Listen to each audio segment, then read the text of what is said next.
Сәлем достар, бүгін сіздерге ақшаны өзіңізге магнитше тартатын видео ұсынбақшымын. Видеоны соңына дейін көріңіздер, өте пайдалы ақпарат болмақ. Байысы қазақ байысын. Қазір адамдарды ақша табу, бай болу жолдары алаңдатады. Өздеріңіз байқағандай, біреулер бірден байып кетіп жатса, екіншілері талай қиындықты басынан өткереді. Ал оның сыры неде? Ендеше кеттік. Ақша деген ол энергия. Әрқашан энергия алмасып отыруы керек. Сондықтан үйдегі ескі заттардан арылыңыз. Киілмейтін 2-3 жыл тұрған киілмейтін киімдерден құтылыңыз. Ол жағымсыз энергияның көзі болып табылады. Ас үйіңізге және кіреберісіңізді таза ұстаңыз. Өйткені лас үйге ешқашан байлық келмейді. Әмияныңызға үлкен мән беріңіз. Әмияныңыз қызыл түсті болуы керек. Әрі жыртылмаған, таза теріден болғаны жақсы.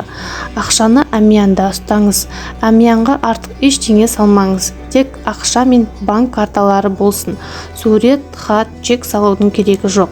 Ақша қалтаңызда шашылып, мыжылып жатпасын. Ақша өзін баптамайтын жерге барғысы келмейді. Айлық алған күні ақшаңызды құртуға тырыспаңыз. Ол ақша сақтап жүрген жеріңізге алып қойыңыз. Ақша үйде қонуы керек. Келесі күннен бастап қана керекті дүниелерге жаратсаңыз болады. Ақшаны тек қана таңертең таза қолмен санаңыз.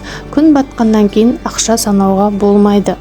Егер санау керек болатын болса, онда басқа бір кісіге санатсаңыз болады.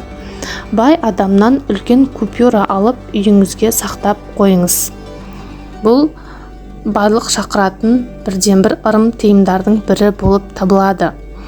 Дастарханды ешқашан қолмен сүртуге болмайды. Міндетті түрде шүберекпен сүртіңіз. Әрі қиқымды қолға емес ыдысқа салу керек. Дастарханның астына қағаз купюра салып қойыңыз. Ақша шақырып тұрады деген ырым бар.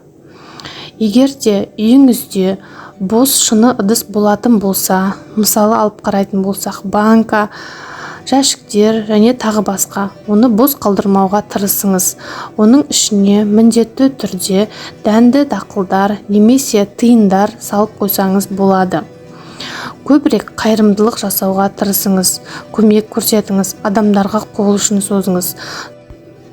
Әрине, бәрі бір Алланың қолында, дегенмен бұл жай қолдан келетін ережелер. Ұстансақ мүмкін, сіздің де қалтаңыз қалыңдар. Егер видео ұнаған болса, лайк басып, комментарий қалдырып қойыңыздар. Сіздер ырым тиымға сенесіздер ме? Комментарийға қалдырып кетсеңіздер болады. Подписацияны басуды ұмытпаңыздар.